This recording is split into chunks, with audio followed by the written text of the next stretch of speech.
No, You it's gotta not. do. You gotta do. It's not one of those. It's more. It feel like something stabbing me in the stomach. You ain't got nothing wrong with your pancreas, do you? That I know of. This is Well, you just. don't really drink, so I wouldn't say it's your liver or nothing. So I don't know what the Mm-mm. hell. What you been eating? Some bullshit. There's always some bullshit. I ain't really been like I tried to eat earlier, but I couldn't. Like it was um like I just got Zaxby's or something, and I could barely eat it. But All right. instead, girl made me some tea with ginger root in it, and I'm sipping on that right now. That can be very helpful. Hmm. That ginger do wonders. How y'all be this week, man? Well, fuck it. We already here and everything. Welcome. What's up, everybody? Welcome to the What's Podnas, that? a show with three friends separated by distance, connected by brotherhood, having weekly conversations that you can join in. As always, on 1/3 of the Podnas, it's your boy Tiz, and I'm along with. Is the other third of partners is the Padawan here, and I'm along with. Lord knows I hope you can hear me. This face in the place.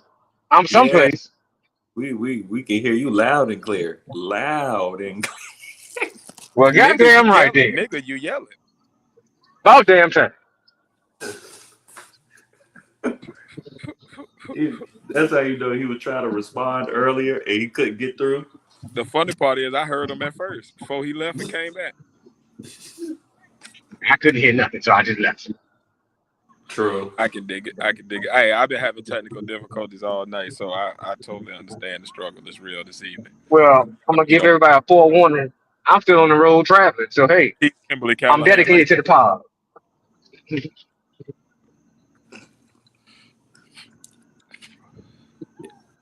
Yeah, shoot. I'm here clutching my stomach or whatever doing the pod. So yeah, we're You dedicated. bubble good. Yeah.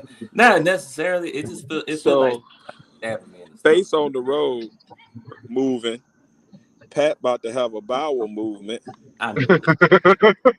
Whole lot of moving going on tonight. Moving. Mm. Oh my god. Jesus Lord, yes Lord. This is gonna be a great pod tonight. Oh my It's gonna god. be something. It's gonna for sure be something. I don't know what the So how y'all call fellas is doing this gonna week? be. Man, I'm here. Yes, Lord. Highly Which favored. is better which is better than there.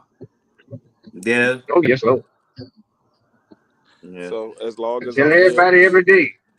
I can't complain because I woke up above ground. Hey, That's true. amen and amen. That is true. I'm so in what the are we talking process. about this damn week? Yeah. Go ahead, you in the process? Um, I'm in the process of I getting know you're in the process of another. doing something. you I'm about to in. do this? No, I'm in the process of getting another place. Or whatever. I'll have like Go one ahead, my nigga. Oh shit. under my name and another person from work, and we're gonna have one. Okay. Okay. Big things are going. Yeah, and I'm gonna. We're trying to get 3 bedrooms so we can use the third bedroom as like the content room. I like this for you. Okay, okay. Go ahead, Walter. You will actually be able to focus now. Yeah, yeah. I have a lab. Decompress and get it. I Oh always. yes, Walter. Yeah, my bad for interrupting wisdom. Damn, nigga. Shit. What you say? Hell no. I said my bad for interrupted if you were in the process of saying what we about to get into tonight or whatever. Yeah, I have no idea. I just know it's gonna be a great pod. We're talking a lot of shit about some good shit I that we don't I watch. have I have an idea because Tiz, I did watch that movie. I Which had to one? Both struggle of them through or it. I had to that struggle through nigga? that. Swear to God, I had to struggle through that shit, but I did it. I did it for the homie. Kim, Kim, I'm so sorry, Rage bait Kim. like a motherfucker. Kim, I'm so sorry, Kim.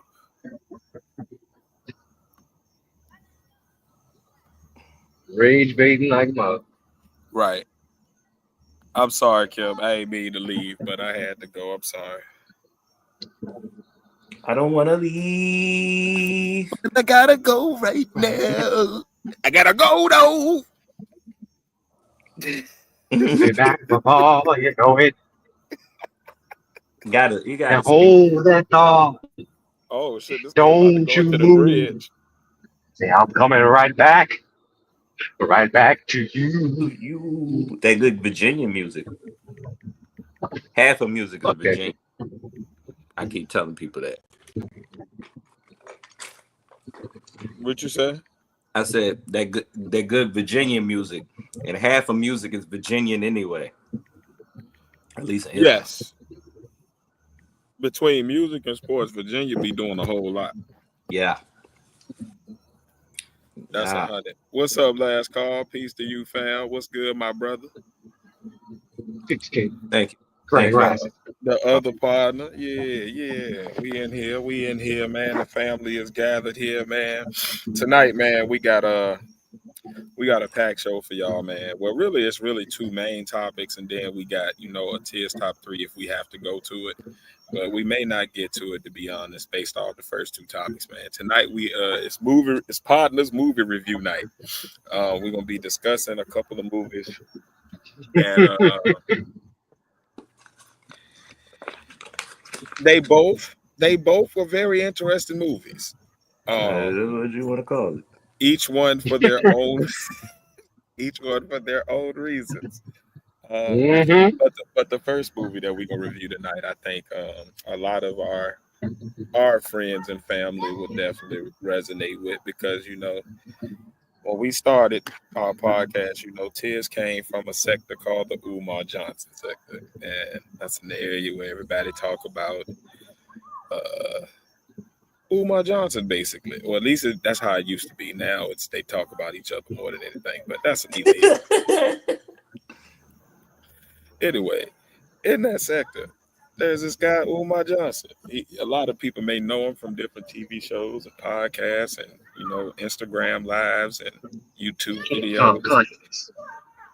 Yeah, he's a loud guy, talks about Pan-Africanism, always asking for money.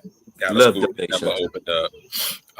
School was supposed to, school either went up for auction or it didn't go up for auction. I don't know, but it's just a whole lot of bullshit going on with him. But anyway, he has a movie about his life, or about a fake version of him that uses real footage from his actual events and things he's been on, and some him trying to act. And this movie is called Awaken. It's by this lady named Miss Joliet or something like that, Joylette or something. Laureate. But Something like Lorient, some with an some with an O and an I in it. I don't know.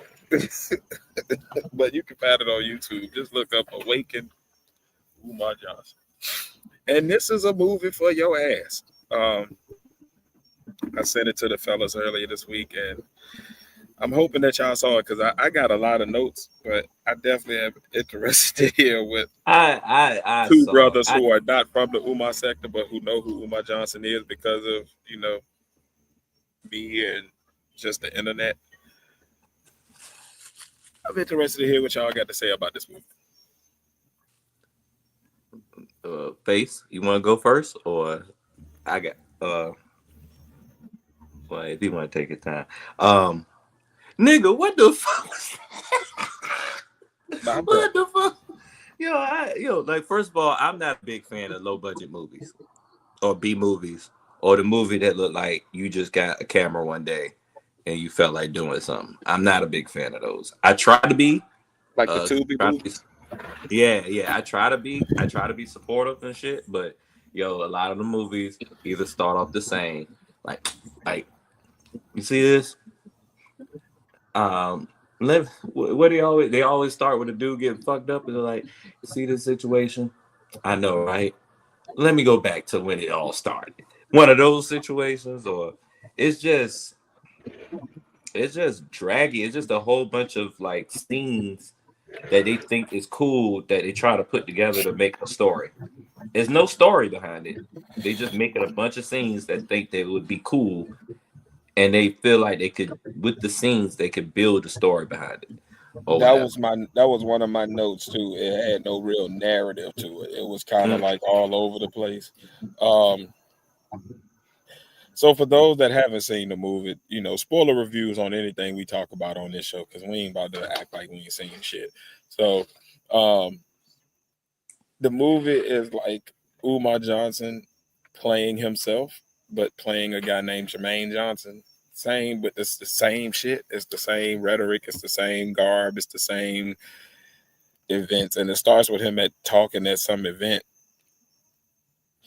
and he does his normal little preachy thing, and then it just like jumps to him talking to random people after the show, and then it just jumps to some lady who want him to come to her house to talk mm. about her son. He goes to the house and he's talking about the son or whatever, and then it just jumps to his girl, this young girl with an afro going shopping, talking about him to her mama. Then it just jumps to him again at something else talking to another lady that want him to come, and he come to the house, and then some girl with weave in her hair kiss him for no reason. It's like it's just all over the place. It seemed like it was just an excuse for him to fill up on and kiss up on random girls and Yeah, to say his speeches. all the little love scenes didn't make any damn sense. One, Yeah, it was like, what are we doing? like, why are we like, okay? So you didn't even lead. You didn't even have a scene that leads up to it. You just cut to the shit. See, what I thought they was doing at first when I was watching it, I'm thinking that the love scenes is gonna be like, all right, it's gonna show him being like a cheater. It's gonna show like how he ended up in like the conscious stripper struggles and stuff, and he gonna Mm-hmm. say it was like a setup some kind of way. It was gonna get to a point, but all those threads just get left loose. Is nothing there. It's just he Mm-hmm. has these love scenes, and then okay, you never see these ladies again. Like it feels like be it's supposed to be a episodic type thing. Like it's supposed to be episodes instead of you trying to cram this shit in the movies. That's the only way I could see it actually eventually making some type of sense. But the simple fact that it's just a movie, like niggas was bored that day. That's what that movie got. I got from that movie. Niggas was bored one day. I This I would say niggas was born several days because the editing was crazy too. Because you could hear the director giving notes during the scenes with like the little girls. You could hear her saying like, "All right, now listen right here. Act like you're listening." Okay, now like uh you could hear her actually like telling the girls and the kids what to do during the scene. Like they didn't mute that or cut that out or nothing. It was like you was having behind the scenes moments during the actual movie. like a primitive Tyler Perry movie. Like the Tyler Perry movie without the But money. way worse. The Tyler way Perry had bad wigs. At least his stories have like a storyline. Like it may not be the strongest, but at Yeah, he least does have a storyline. it's a start, a middle, and an end. It ain't like, oh, we gonna go over here, we gonna go over there, we gonna go over there. The end, like, hold on, what happened to this middle part? Y'all just left out like hella shit. Nothing happened here. Mm-hmm. Face, what was your thoughts on the movie? Whack as hell. I don't like the structure of it. Um, I really don't appreciate him having so many different names in one movie in one short time. Uh, I think he was trying to big himself up by thinking so many women would want him just because he says he's doing something for black boys. In my field of work, somebody who keeps promising stuff for black kids and kids and kids and kids, that seems to point towards something else, but that's neither here nor there. The movie itself, not well put together, not organized at all. No plot, no climax, no real nothing. It was just a day in the life of Jermaine slash Umar to me. Uh, I didn't have a problem following it, but as he came to different points in the movie, I know I had already seen the interviews that he did. You trying to put a movie in, then blurt out when Nick Cannon says your real name, really don't do no Yeah, good. I Um, peeped that. uh, I really feel like this lady should have put more time into her work if she wanted to put something out. I'm sure you're gonna get a lot of views because just his name on it, and you have his followers, and you have people who don't like him. So you're gonna get views, and you're gonna get paid for it. So congratulations for making an hour worth of bullshit. That's my opinion. Uh, Oh shit! I hope she likes it. I hope she loves it because it is her work, her piece of art. But to me, I have to digest that art, and I don't. I wish I did. I was gonna watch the movie twice to make sure I doubled down on everything, and my wife could see it too. But I didn't want to poison her eyes or her ears with this bullshit. So, Umar, Jermaine, whoever you claim to be, please, please, next time you have an What's up, opportunity to Larry? be in a movie, don't be yourself. Be somebody else and have somebody else act as you, and you can give the advisory points. And maybe would have been better than that if you had somebody else act as you. But you're so up on your own shoulders and up on your own ass that you tried to make you be the best you could be in a movie and try to play. It didn't go good. It really didn't go well. Whoever this big flick ass bald head bodyguard that was walking with him when they was in Black History Museum, when he walked in the back What of was his some fake name? ass school. Malik. Yeah, Leak. Malik, Malik. Malik. It wasn't Malik. It damn sure wasn't Malik. It was something else. Other than that, Like Malik Malik. or something. But my thing is, he shouldn't even be in the damn movie because he was the worst actor. He was worse than Umar. Like, damn. It's a whole bunch of YouTube and Tubi actors out there starving for a role that can actually act. And they will probably take it for free just to get their face out there. Look around for real talent before you put some bullshit together. Because not only have you dwindled your name as far as anything further going, Miss whatever your name is, but your credentials as far as anybody seeing you want to do something real, it probably ain't good because you're connected to Umar. That is all I have to say. Well, damn. Good evening, Kim. How you doing, sis? I'm I have a whole page of notes, but I'm gonna let y'all get off before I read my notes. I'm a movie buff, and no, at no point should this be qualified as a Oh movie. my! No, not Oh a movie. my! I'm a movie buff. I've seen over 10,000 fucking movies in my lifetime, I believe it. and I have a collection of over 500. So I love movies. I don't like TV shows. That's not something I do. That's just me. I love movies. I love the craft of making movies, the whole process. And this didn't hit no part of the process. There was no true setting. There was no true plot. There was no nothing of a true story. You once again recorded a day in the life of Umar and trying to break it up into multiple days. Now, I don't know who this girl on the porch was with all these kids and trying to throw some pussy at Umar, excuse my language, but damn, not even that was believable. Not even believable. You picking the lady up and putting her on the dresser, on the chiffon, on the little Well, vanity, that didn't go he good said, either. hold on, nigga. He said Shifero. That nigga Shit. said Shifero, and he struggled to lift her up on that thing. That nigga was about to And that pull was his back and out that was trying the to get grandma. over there. And that was with the grandma. So of with the all the cold ladies, breeze. you went for the grandma. Damn, Oh, was that who that Jermaine. was? I couldn't tell who was related to who in the movie. Yeah, It was a I lot, kept man. I It kept was so tabs. much, and I I done watched kept it twice. tabs. It was I just a kept lot of tabs on keep who did using what that with word. Jermaine. Jermaine. The At what constant. point I thought they called you Jermaine? At what point they called him Jermaine Jackson?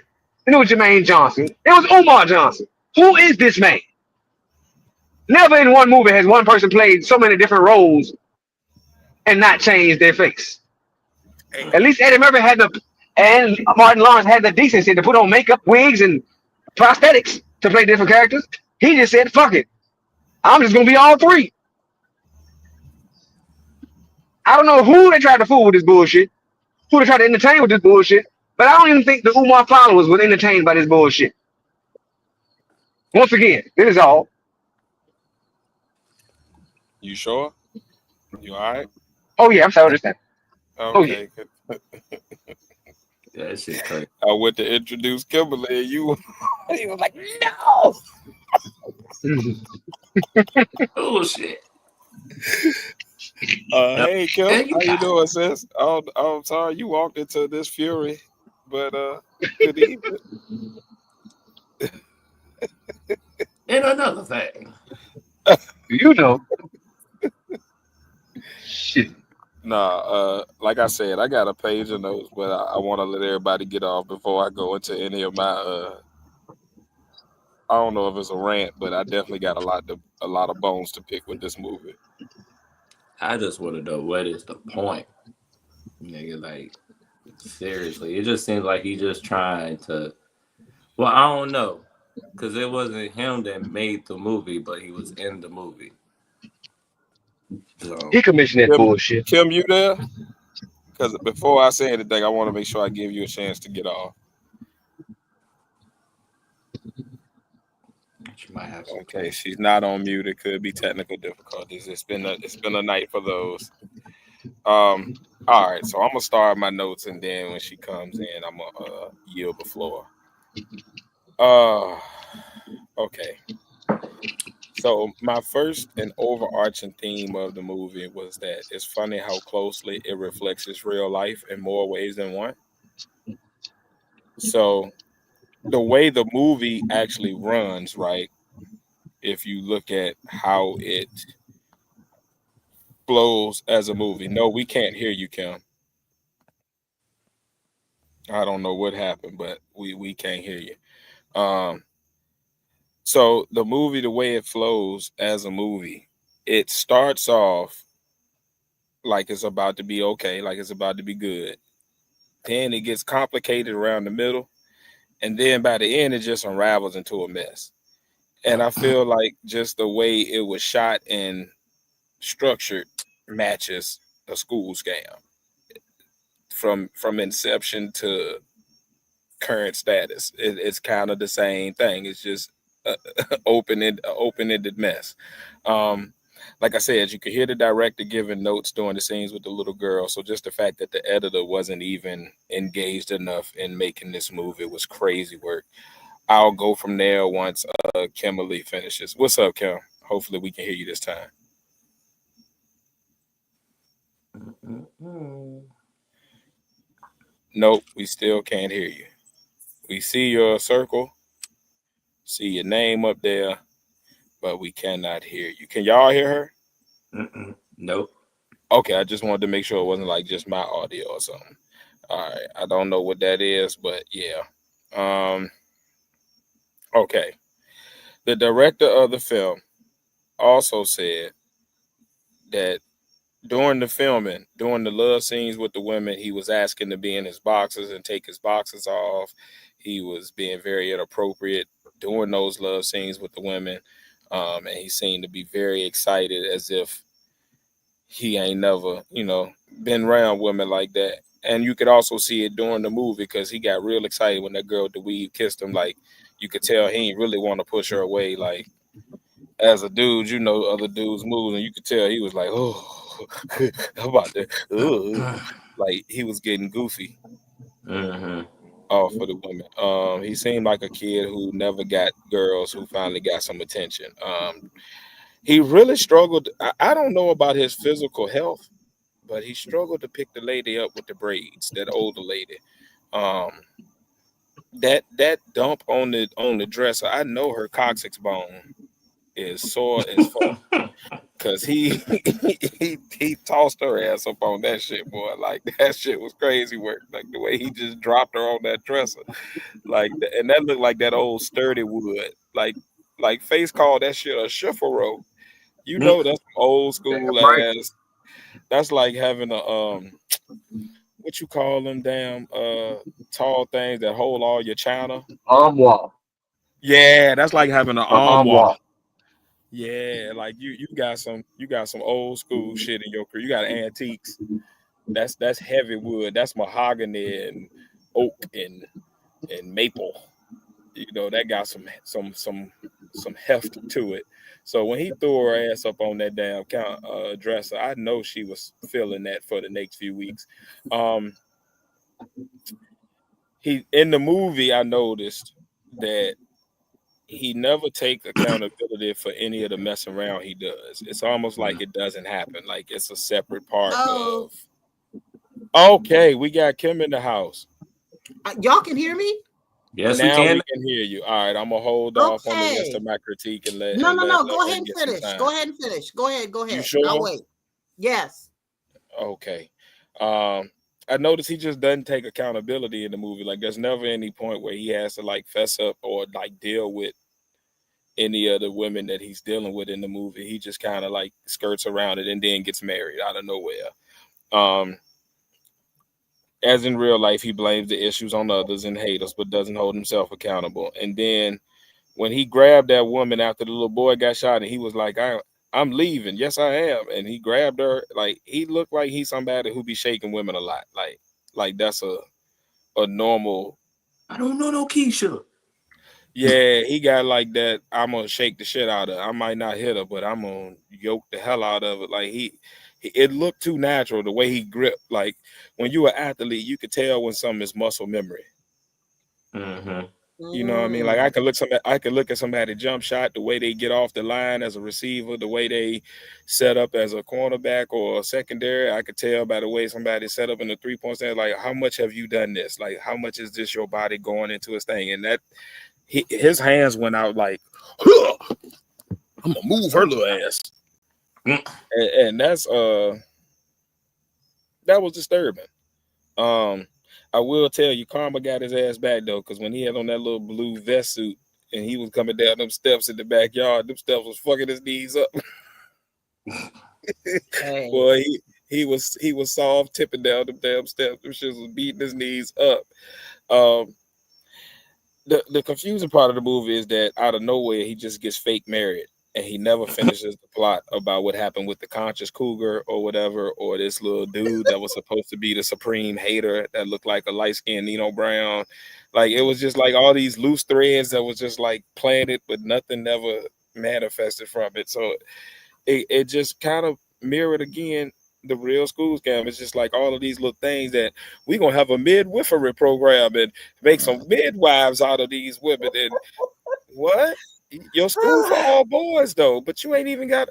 It's just so much he's just throwing out there in this movie that just don't get finished. It's just, That's why I said it. Well, should that's we be. saw it, Umar. but nothing happened.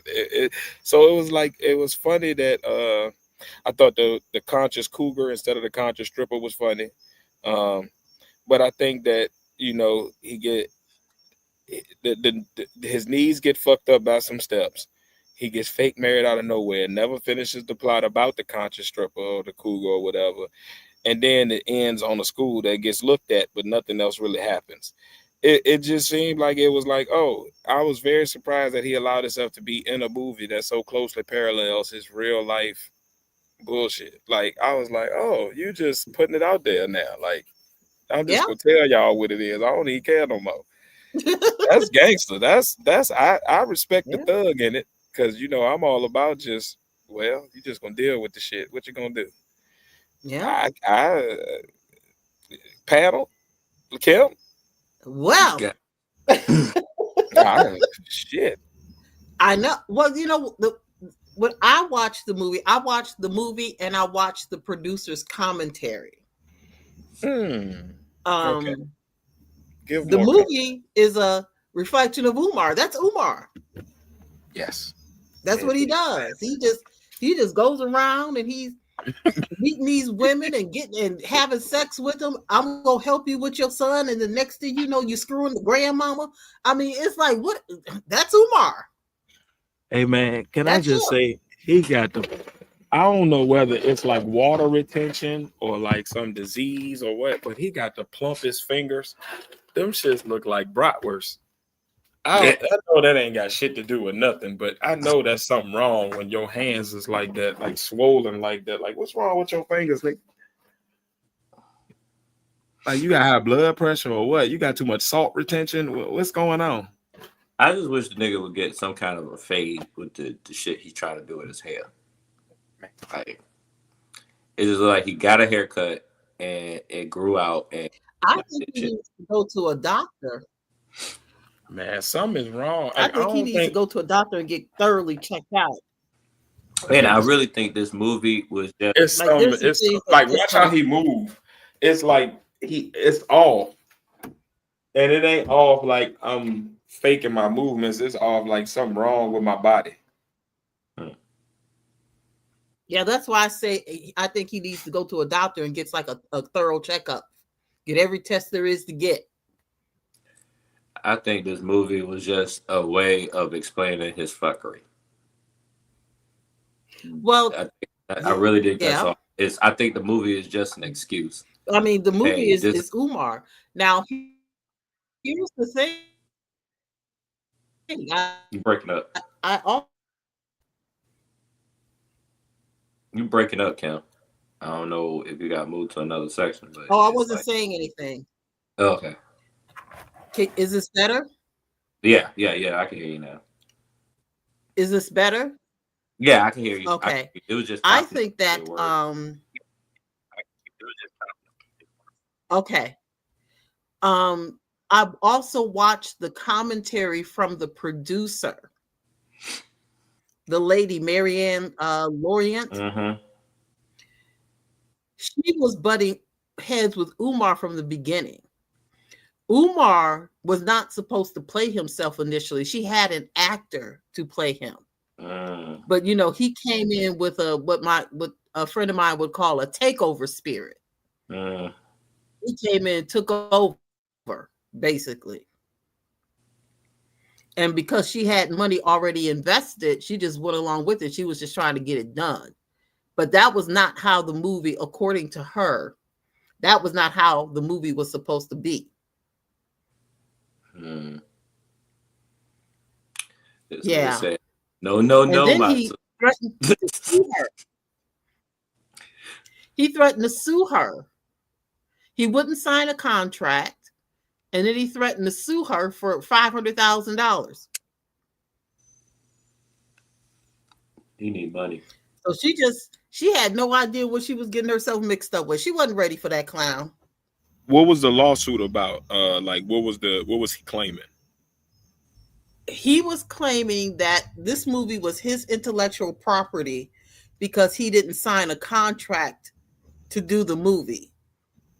But according to her, every time she would say, "Hey, I need you to sign a contract," he would push it off and put it off and push it off. That sounds like him. But in hindsight, she could see that was by design. That was by design, you know. Mm-hmm. So he can come back and say, "Well, I didn't sign no contract."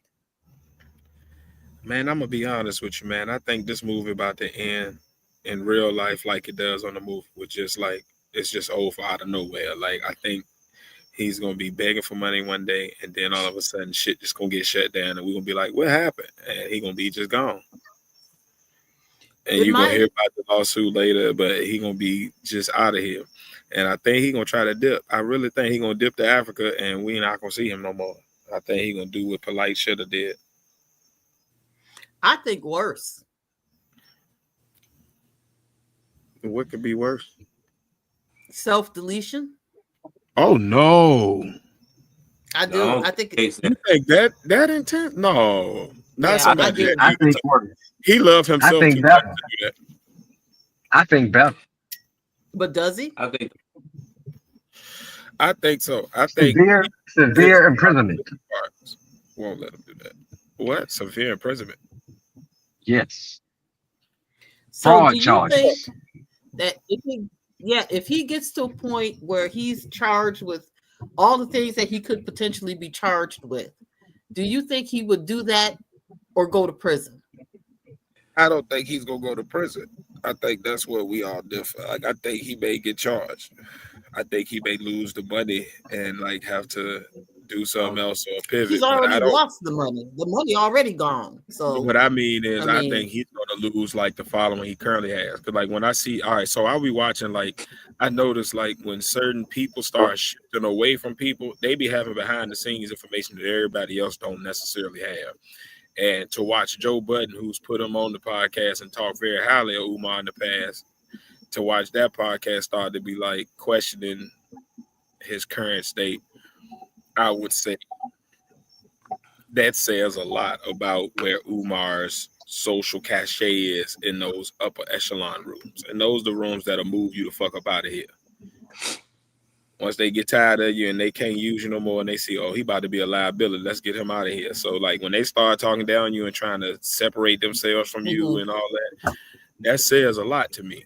So once I saw that, and it's on the heels of him talking about he's supposed to have an auction for the school, and he done got assets frozen and all that. Like that tells me a lot. Like he's trending on that pace of like, all right, the crash is on the way. Like you remember Omi and a Hellcat, the dude that had like the little fake media conglomerate. He was running bootleg streams through Fire Sticks up in the East Coast. Well, it was kind of like that. Like it started with like a little thing, and then another little thing, and then all of a sudden, the people that was like at first like having them on their podcast. Do you think those accounts are really frozen though? I don't know, because what I would say is he lies so much. I don't know. The accounts have to be frozen because PayPal is a more difficult way for a lot of people, and a lot of people more people got Cash App than they do PayPal. I would say, like your average person walking just got Cash App somewhere, even if they never use it, it's just on their phone at this point. PayPal is more of an antiquated thing, so people are not using that every day to do transactions for the most part. There's business owners that may be, but like a lot of people on a day-to-day basis ain't just like, let me PayPal you some money. They got Venmo, Zelle, Chime, Cash Out. They got all these other little things that they sending money through. How now. is it that he can take? If you gonna take that off the radar, some got to be frozen. He stripped away a lot of his. Well, aren't those accounts? Aren't those PayPal and those other type of services, aren't they connected to an account? Yeah, usually, but yes. So if his accounts are frozen, how could he get the money even if people donate it? So PayPal, you can change what account is connected to. So if you got like say like a debit card account, right? Like like a prepaid debit card, you can hook that up to PayPal too. Oh. Now you ain't gonna be able to. It ain't gonna have no overdraft or nothing like that. Whatever you got is what you got, but you can still receive money and access it through whatever your card is. Or if you got a PayPal card, you can still have an account even if you don't have necessarily an active bank account. So because you can access it as PayPal Cash, especially if you got that little PayPal card. You see what I'm saying? So like he can still access funds through that. He can still access when people send him money orders and checks. You know what I mean? He can go cash them in his own name and have the cash itself on hand. So he has a way to get money, but I think the accounts got to be frozen because for you to limit yourself on like, all right, I'm not going to say Cash App fucked up and then stop people who that's the only way they was able to donate that stopped them from giving me money when I need money.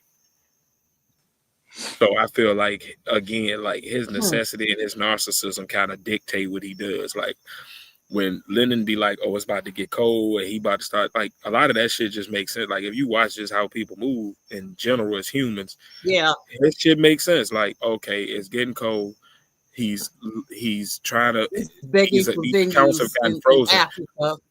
Yeah. Right. But you gotta think like he's gotten bigger and bigger over the years. Like even though it's been a slow, steady rise. It is a rise. And when you get to a certain level, certain people start to see you, especially when you're on certain venue. When he got to Joe Budden, I was like, oh, yeah, this shit about to get crazy.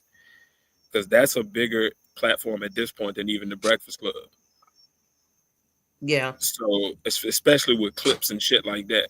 So, because of his shit being so widespread, like, he's at a point now where like he's at that tipping point of like celebrity of like, okay, I'm at the point where a lot of people know me, which is good for me. But I'm also at the point where like it's more people that know me and they can now scrutinize my every move. And the more eyes you get on you, the more reputable eyes get on you. The more people that are in certain agencies and stuff like that eyes get on you. And now you got that scrutiny. And that's a different level of scrutiny than Joe Schmo off the block that just listening to whatever you say, and they may not be as well versed in certain things. You know, you get the lawman on your ass. Hey, especially the IRS. Once they start showing once Pocket Watching with JT was showing like his tax issues and shit, and like once you see shit like that, the IRS gonna get their money. And the unpaid bills, like KKC Man, is really you on can't top do of those bills, like those little bills, sewer line bills and vacant Man, property bills and all that kind you of stuff. can't do that. The It's the like, where's the way the money? IRS works is like a predator. Once it gets your scent, it's going to keep striking until it get what it wants. And if you've been withholding funds from them, they're going to get every dollar they owed plus a little more. Because now they mad at you. Oh, you gonna make us have to work? Oh, nigga, please, we coming at your ass. So it's not like, it's kind of like if you come, it's like, oh, I know I owe this money, I'll set up a payment plan, then they'll work with you. But if they That's gotta it. hunt you down, Man, now you and going to go court, you through getting everything, garnished, you getting liens put on shit. Like shit get yeah, real. So like a lot of this stuff, if you look mhm, at the chronology of it, it makes sense. It lines up. All right. You're already having a lot of issues with smaller financial companies. Like remember, he had the GoFundMe issue, and a lot of stuff got frozen back in the teens. mhm, And then we get here, and he's more and more people you're going on more and more big platforms, and the larger the platform, the larger the the group more of people eyes you that have are on you. looking, yeah, And now yeah, what you have, there's whole channels dedicated to finding people whose financial shit don't match up, and they went to school for this shit, and they look at shit and get forensic on your ass. Oh, well, in 2011, you said this, and then this tax return, and then this number didn't match. And now right, they're basically doing the cops and the feds like work for them. They're doing the IRS job for them. All the IRS got to do is look at YouTube and follow the paper trail. yeah. Oh, all right, well, shit. And then they put And their then own he's expertise with it. got Now you all get this hit. stuff too, with his nephew coming out on him, his daughter came out on him, the ex-girlfriend came out. That's not a good look either. Indeed. It's so much. Like now you got, Yeah, he's got a lot. neglect, you got child support issues, you got the way you talking Dealing, to the young woman, and you're claiming to love black women, but your own daughter mhm. you ain't taking care of and talking to crazy online. Oh, It's a that lot poor going child. on. Like he's And stuck. then not to mention Umar's the stuck. issues with his mother. I don't know if you heard any of the I listened to one of the Not no molest. interviews the ex-girlfriend did, because she was taking care of his mother. No, And I had no. he's, yeah, she talked a lot about how, the house was a mess. The mother wasn't being taken care of. He's keeping we the saw that with siblings that away.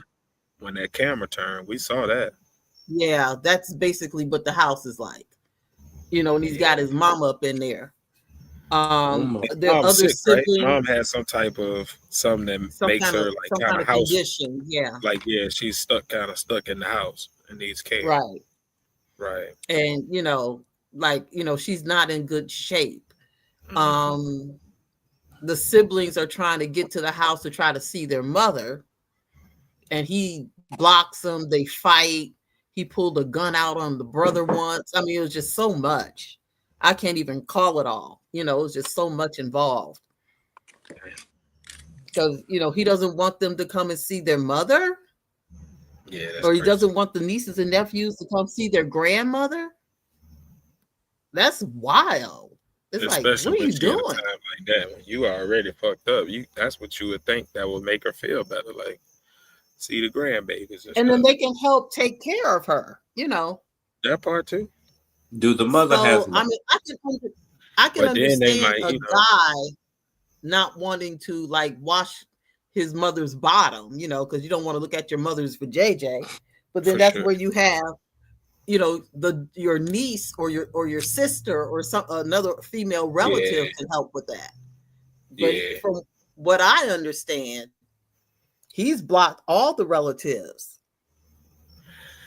Well, the block Like is the his nephew thing. came He out likes the and block. said, yeah, and said that he wants to see his grandmother, and he doing everything. They've called people, they've called the police, they've called, they've done, and this has been going on for years, so they don't really know What's because they haven't been in the house. They haven't put eyes on her. Mhm. So I think that's another thing too. And here I think you are, you talking about black queens, black queens. Well, Hey, you and would his think mama the was in the ultimate movie. black, Did yeah, y'all peep that? His mama was in no. the movie. yeah, The the mama mother was like was coming, oh, depicted my in the baby about to movie. be on TV. Oh That Lord. was Well, Oh, actually y'all her. see that's this? not, Oh. yeah. But I mean, I would think the ultimate black queen would be your mother. Well, that depends on who y'all. Omar Well, has I'm he's gonna trying mute to for a little live a bit. tax bracket that he's not For in. sure. That's his problem. He's trying to live in a celebrity tax bracket that he's not in. Because the things and the problems that he seemed to have would sounds like things that would have been solved if you were in a certain tax bracket. You want somebody to take care of your mother. Usually you need money to do that or whatever. You want to hold fucking school. You need money for that. Like you the simple fact that you're making a movie, that you not that you made a movie, low budget as it is, you need money for that. Like he's going to these different celebrities, interview with Nick Cannon, Joe Budden, this, that, and third. That would make you feel like you need to be in a higher tax bracket that you already is, or whatever. So, and that will drive you to do. You're trying to keep up with the Joneses. That's pretty much it. His whole thing is trying to keep up with the Joneses, and like Well, I feel you like would think as much he. money as he's collected, he can afford to have somebody come in and clean that house. I said, what was that? But where's What's that the old money? phrase? That old saying? That old saying, the quickest, the fastest way to hell is paid for good intentions or whatever. Like I feel like he had good intentions at first, but he he fell into his own narcissism. Like I like for like I don't think nobody wake up and just say, "Hey, I can scam people," if they say by saying, "Hey, I'm trying to make a house. I'm trying to make a school." Like that's something different. Like I feel like that might have been one of those things that's on his bucket list or whatever. But because of his own narcissism and the way things are set up, and just in general, like I said, the way to hell is paid for good intentions. Like I just feel like he just fell into his own narcissism. Like you said, Tiz, he won't get an attention like that before, or whatever. So he keep messing with whatever girl or whatever that gives him attention and stuff like that or whatnot. Even though in the movie they try to portray it like they're throwing it on him or whatever. Man, they had this nigga looking like he was silky smooth, like he was getting all Mm-hmm. like, man, I don't believe it. Hello, my good Like sister. I've seen, like, all right. How do I say this? Never mind. I ain't gonna even say it. Y'all go ahead. Uh, I don't Movie was believe it. basically Umar's fantasy. Yes, that He part right wants to there. believe that he's doing all this great stuff. He wants to believe that every woman that crosses his path wants him. if you Some believe of in the the fantasy, is it really a fantasy, or are you Ooh, just delusional, or that's both? deep. Both. I think he's delusional.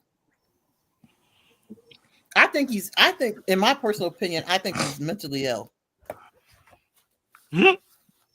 He's living in he's trying to live in a fantasy world where he can do whatever he wants. He's not accountable. That's everybody in America. Well, maybe, but seems like he's actually doing it. He's actually like just going around the world talking, crushing cookies, getting money, and he has no accountability for any of it. And nigga crushing dressers, man. He threw that girl on that dresser so hard, man. Her ass hit that damn dresser so hard. Did y'all see that shit? That Mm-hmm. was ridiculous. That is abuse. You do not drop somebody like that. Like that Elderly. is not okay. Like if you can't lift, then just don't lift. But don't don't just just Rick Ross her onto the dresser like that. That is crazy, man. Oh God. That was the crazy. Yeah, but I think that's what I think about the movie. I think the movie The was way just he Umar's dumped her. fantasy. He had a fantasy about he could lift her. It's Them knees I kind buckled. of feel like I'm agreeing with you, Kim. Oh. I kind of feel like the movie is exactly how he sees himself. Like I Yeah. like he sees how like he feel like the world sees him or whatever. Or how This he is a low wants. budget version of Surviving Diddy. Surviving Jermaine. Shea butter instead of baby oil. Yeah. You know it. You got a closet full of black consciousness. Yeah, take that. Oh, Take that. that's Donations. I think the Donations. movie Hold is on. Did Umar's y'all hear that? fantasy. Or That nigga said a how Umar closet wishes. full of black consciousness. That is a bar. That nigga said he got a closet full of black consciousness. That is a bar. And skeleton. Oh man, that's nutty. But yeah, Pause. that's what I think about the movie. I'm gonna drop down now, guys, and listen. Good night, Good y'all. job, man. Man, thank you for your perspective. It's always good to have a woman's perspective, especially on a guy like Umar, because Oh God. God bless his heart. God. I don't know why he thinks he's in this fantasy world where every woman across his path wants him. And I know that's not true because I know that's a narcissist. That's a narcissist for you. I know a story. He can grab him by the pussy. That's a narcissist. Oh God, yeah. There's a lady who lives in the area where I live. She had a store. He came into the store, and he was kind of looking around at the items for sale. And then he goes up to her like, "Well, don't you know who I am?" And she says, "Yes, I know who you are, but I don't bother my customers. I just let them shop." And he got offended. Mm. That sounds about right.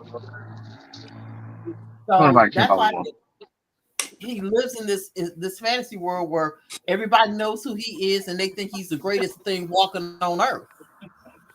Mm-hmm. And every woman wants him.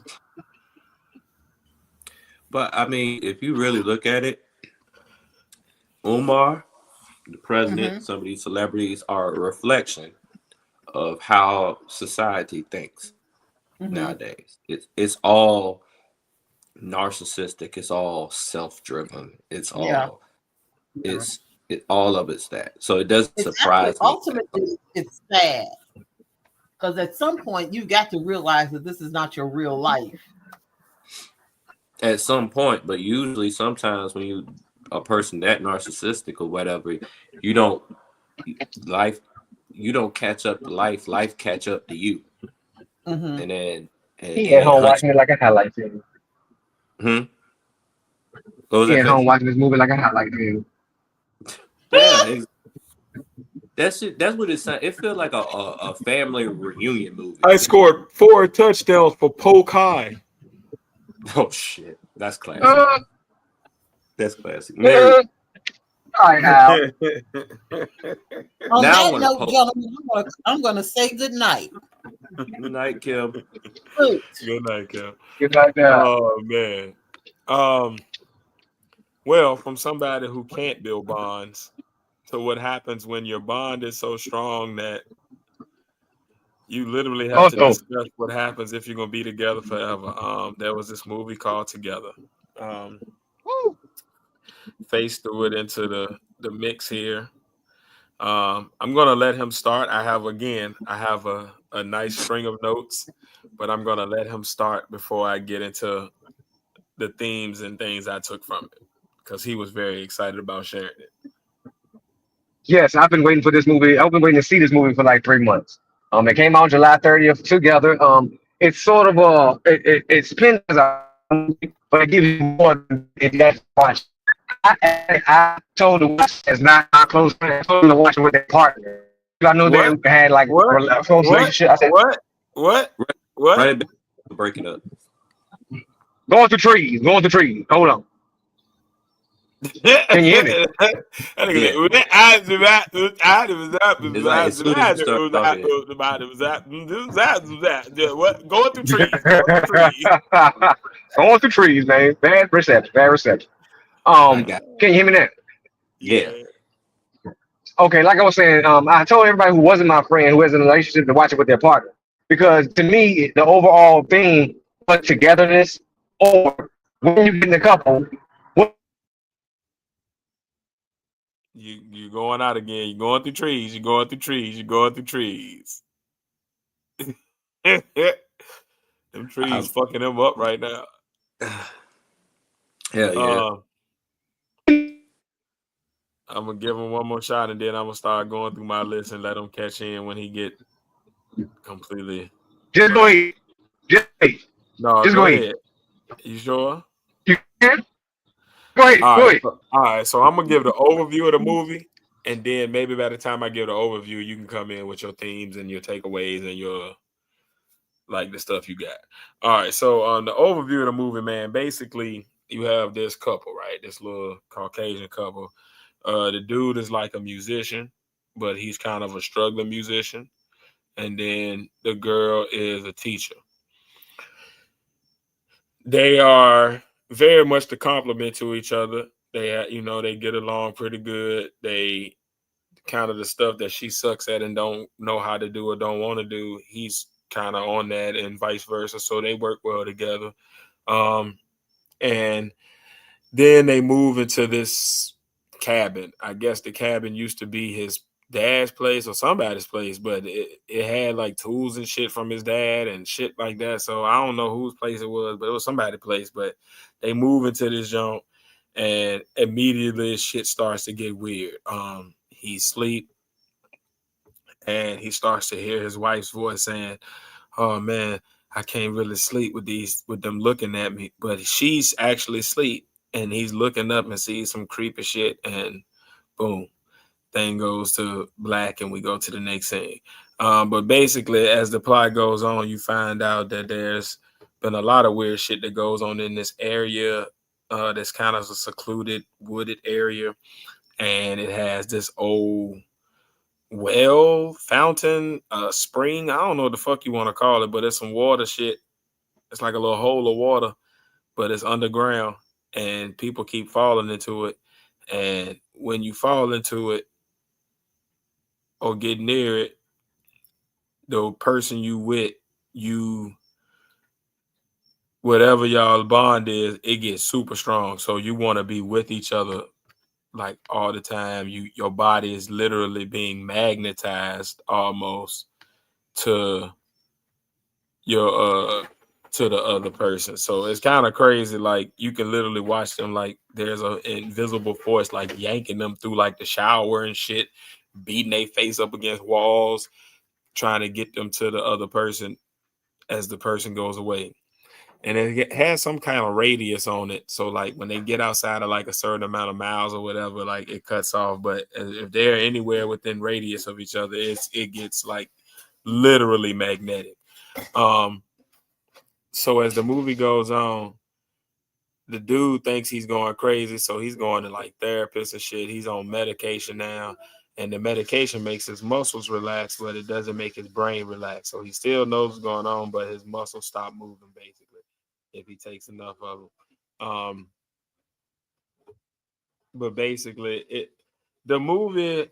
All right, I'm gonna just read my notes because at this point, like that's basically the movie, and then at the end of the movie, they end up merging into one damn being.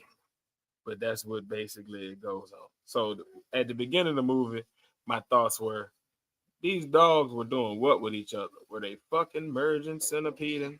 I get the foreshadowing, but it was kind of sick to see these dogs like smashed together like this. Like it was one of the most disgusting things I've ever seen.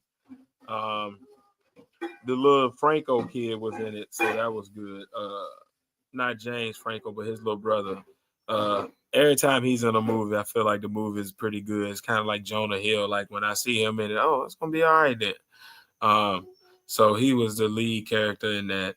Um, they had a proposal scene where the girlfriend proposes to him, and he's like awkward as hell, and then there's a weird awkward applause, and you could tell right then that okay, we're about to get into some weird shit because it was just a very eerie feeling about that moment, like yeah, really weird. And then it led to a convo about whether they were in love or just used to each other. And I think that was the wildest conversation I had. Like whether you submit to being in love and like really embrace the sacrifice that that takes, or whether you fight against it but just be with each other because y'all are used to each other and it works. And how like how it can be a real thing, but is it a bad thing to be with somebody because it just works?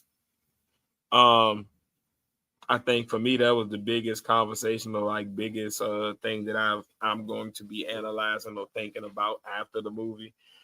Just like is there's a thing to being in love, right? And it working on a cosmic kismet level, but there's also a thing of it working on a practical everyday this fits and one hand washes the other and the glove fits on the hand, et cetera, et cetera. So like, is it really wrong to even feel like that? This movie, I feel like the way they so the movie in the movie, when you embrace just being together with the person that you with, y'all merge and become a one being, but y'all like on this ultimate high level of like being intimate with each other and y'all can feel each other's everything and it's like this beautiful thing. But if you don't and you kind of reject, like, I don't really want to merge with you. I love you, but I don't want to do that. Then you become like this weird, grotesque, disfigured embodiment of a being. And it's like y'all be like a fucked up Siamese twin that look like a chupacabra. Um, and I think for me, I think the biggest message I got from it was like just to really analyze like what's is it wrong to like things just work and roll with that as opposed to oh we have to be super in love and be on this high plane, you know what I mean? Like can it just be oh shit, every day you do the toothpaste the way I like, and every day you ride a car the way I like, and I don't like the cooking you do, and you don't like to do dishes but I do, and I don't like to sweep but you do, and you don't like to cut the grass but I do, and like is that bad or good? But yeah, that was my overall thought. And then oh, also there was a point where he stuck his hand into this stink ass hole in the ceiling. And I was like, man, who the hell be putting a raw ass hand in a funk ass hole? That's diabolical. When they first moved into this new house, it was some stinking. And he was like, oh, I can smell it. And he opened up this light fixture and just threw his little raw ass hand up in there and started pulling out shit. Like, nigga, if it stink, why you putting your dirty, your clean ass hand up? That's crazy. I mean, no gloves, no nothing, just, huh. But yeah, COVID. white people shit. And then loving someone enough to merge with them is not something my introvert personality could completely grasp. Like I get the overarching message of the movie, but my introvert personality would need space at some point, and I could not have you just a part of me all the time. And I'm talking about with the person I love the most in life, my son. I still need like a second or two where we just go to our corners. God damn, we just always. So even when I'm having my quiet moment, you in there. Oh, that's what you be thinking. Oh, that, like shut the no, no, no, no, no. Great movie. Great movie. And I yield the floor. Oh yes. As I was saying before, almost got to my house in this wooded area. Um, this is a great movie to me. The overarching theme is like couples, relationships, um, and how far are you willing to give up of yourself to be with this person, and is it a subtle balance? My brother gave most of the high points. Some of the stuff he missed. That thing he said was a whale or a hole. It actually was a church that collapsed into the ground. If y'all watch the movie, the bales that's in the hole are church bales, and the wood that's stuck in the wall. Those are all old church cubes. Um, The church belonged to a cult that was in the area. One of the main people in the movie is a teacher, a white guy, a Caucasian guy at the school that the young lady starts teaching. He tells her about the cult when she asks about it. She asked about what happened to the members. He said they all dispersed. Come to find out, he was one of the main members, and he actually went through the same process with his husband. And once you look at his face in the movie, his face looks kind of odd. But as the movie progresses, you realize his face is two faces merged into one. Once you see what his husband looks like, Yeah. so you see that this man, once he realized that her and her boyfriend had been in the hole, he was going forth to try to make sure y'all go ahead and merge. So he split her open. He split her arm open with some type of ring blade he had, and he was like, in that moment, he said, "Let me help you out. I guess if blood was open, they could get together quicker, would help the process out. Because when he and his husband did it, they put their hands together, and that aided their process along too. Um, the beginning of the movie, the two dogs were this Spanish guy's dogs. So they're basically were best friend dogs. They were always together. So the premise is however close you are, it's going to heighten that.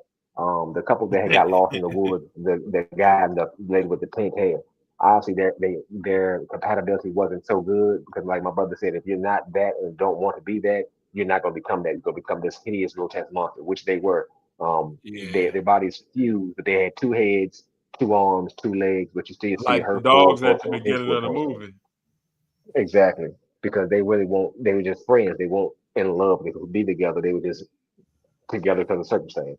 And unbeknownst to most people, adults do the same thing. They be together because of circumstance. You got a good job, uh, you got low bills. Let's put this shit together. You live here, your rent is this much. I get paid this much. Let's put this together. Circumstance. Um, uh, Circumstance. All the homosexuals, those homeless people who have sex or houses. Circumstance. But that's neither here nor there. Back to the movie. Um, the Franco guy was suffering the whole movie with mental health issues. But at one point, he actually decided to tell his girlfriend, wife, fiance what they were. One of his fondest memories of his father and his mother. When he came home one day, Yeah, the he had the rat. grotesque smell. But there wasn't a rat smell. It was the smell of death. His father had been dead for a week in the bed with Yes. his mother. His She mother, was in there his mother didn't smiling in her realize face.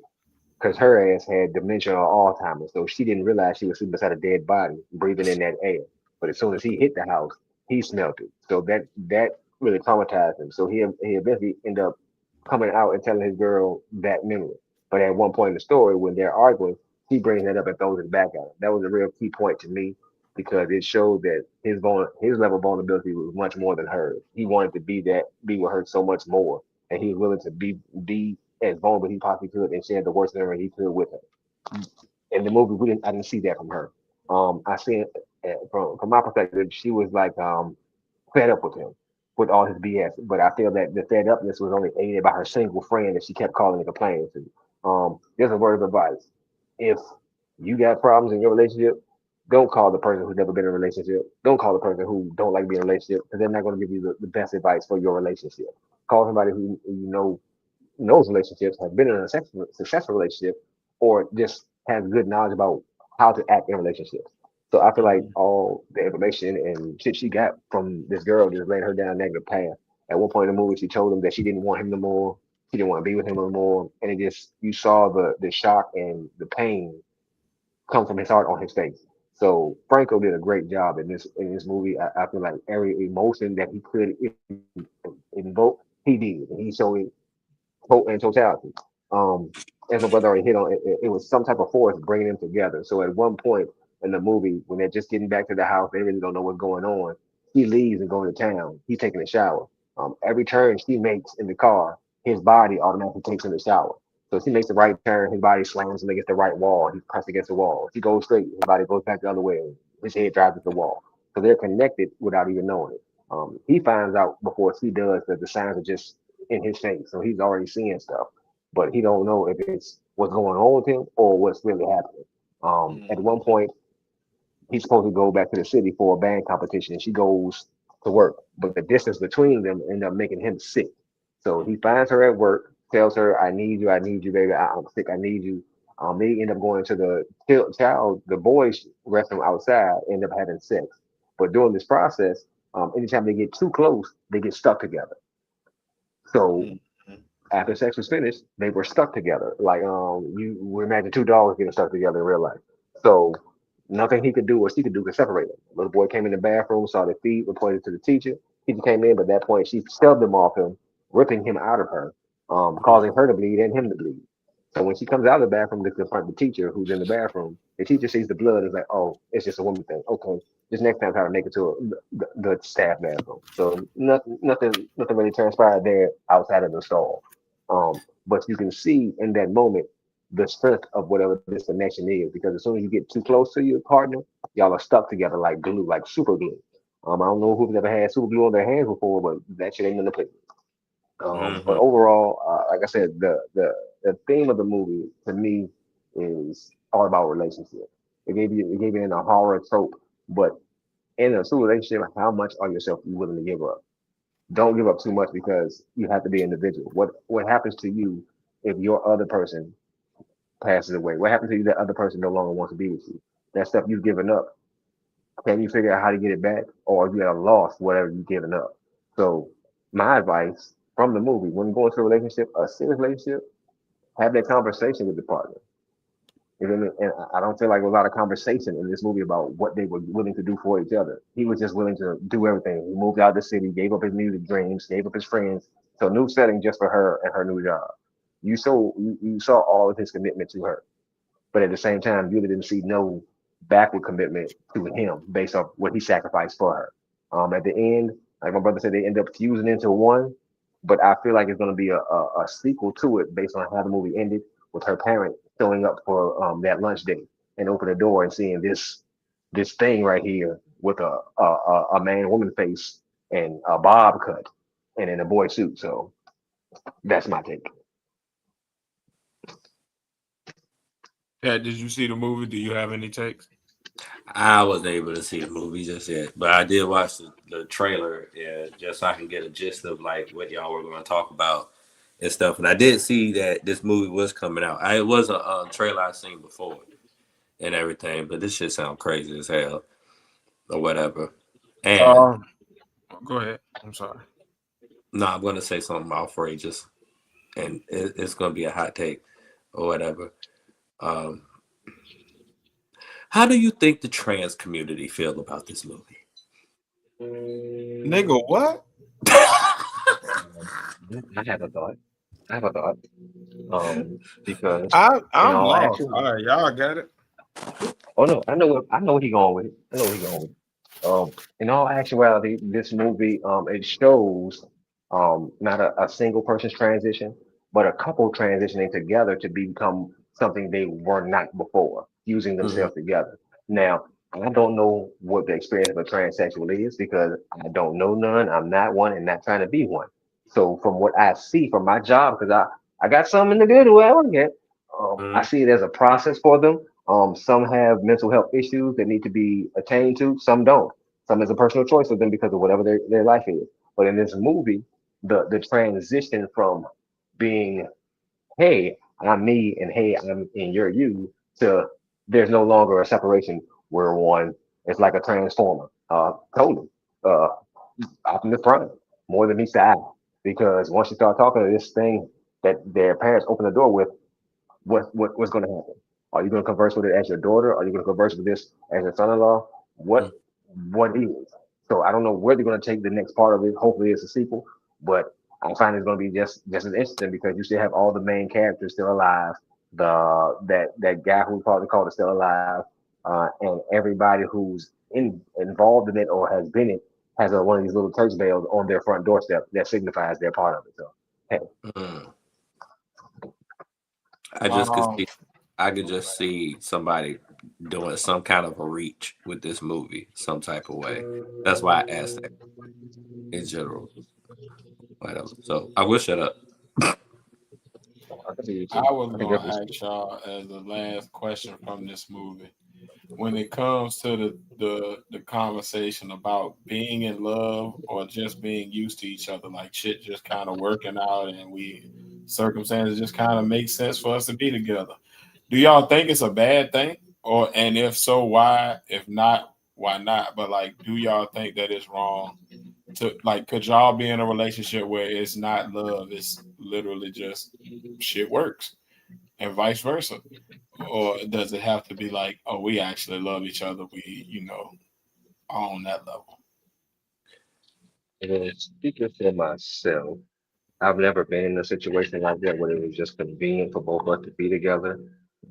Not to my knowledge, because I don't feel like no relationship I've ever been in or situationship I've been in has been convenient. Work had to be done. For anything convenient, you really not putting work in. You just there and you just going through the motion. Um, but my opinion on the topic, yeah, I do see it as beneficial to the two individuals. But like I said, communication comes with it because before they go into that union of for convenience, they have to understand what convenience each other is provide for each other, each of them, and be comfortable with it. So if uh, hate to say it, if he got a good dick and she got a house, at some point they gonna talk about it. He gonna be like he trying to move in. She know what she getting in. She gonna move him in. But at some point, is she gonna get tired of just getting that and him not providing nothing else? You can take it another way. Hey, this lady I know she got a business.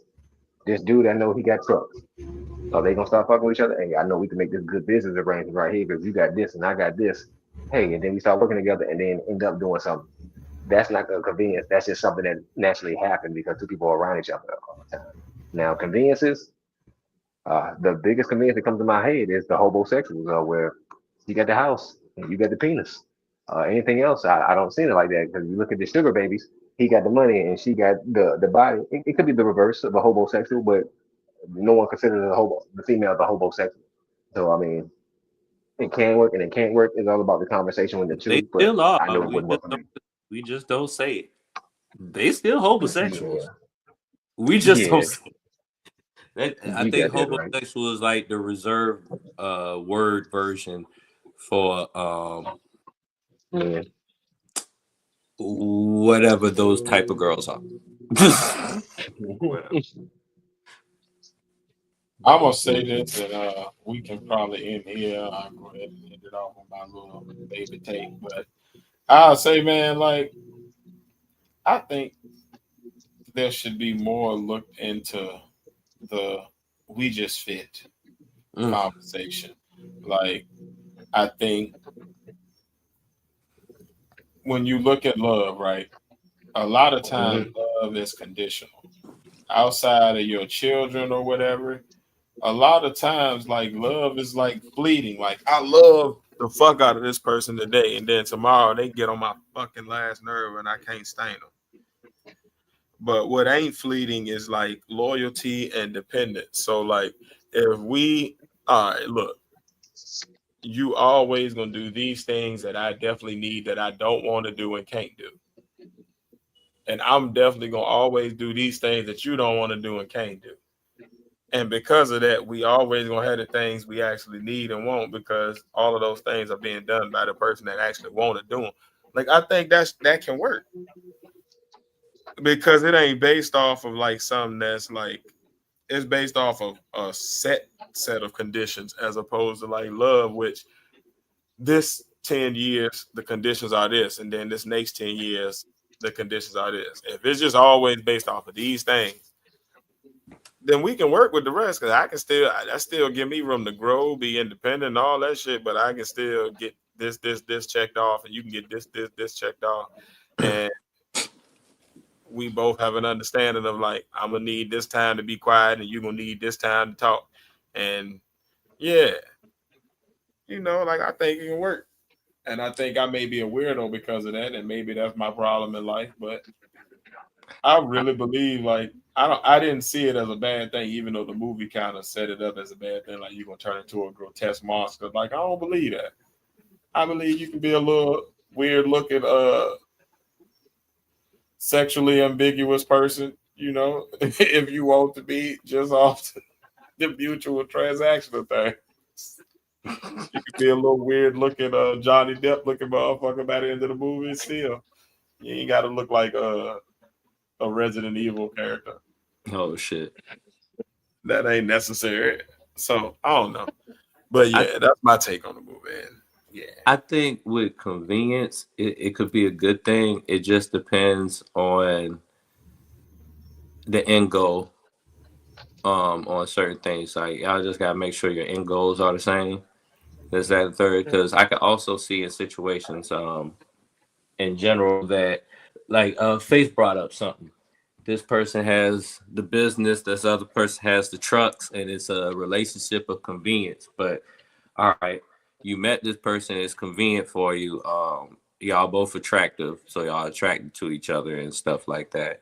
He got money, you got money, and this, that, and the third. So everything seems convenient or whatever. But maybe your personalities clash from time to time or whatever. So and then it becomes, all right, what can I tolerate? What can I can't tolerate? And what can I not tolerate, but we could work on. And then it becomes, if it's one of those things where I can't tolerate none of this shit or whatever, then it's the expiration date. And that's where it gets kind of funny. Then it becomes, all right, we used to mess with each other, but we have a whole business. You know what I mean? So like I think that's where it just has to be, the convenience factor has to be a little bit more careful in general. And I'm seeing this firsthand with people that I know pretty much. So yeah, I think that's all that is. But other than that, if it's just a regular relationship, hey, you bringing in this and we're bringing in this, and it works pretty much, and we're getting things done, I think it could grow into love or whatever. Because to me, I feel like you don't really like start fucking with a person until you actually go through something with that person. For real. Like that's like the definite thing that, like, I don't think that's always the case, but I think that's like one of those things that is definite, that y'all go through this and we're still cool afterwards, then that's it for life. We're good for life. You know what I mean? But yeah, that was my whole opinion pretty much about it. Like on the convenience side of it. That's real. That's real. All right, I can roll with that logic. Face, you got anything you want to end with, or you want to go ahead to the top three?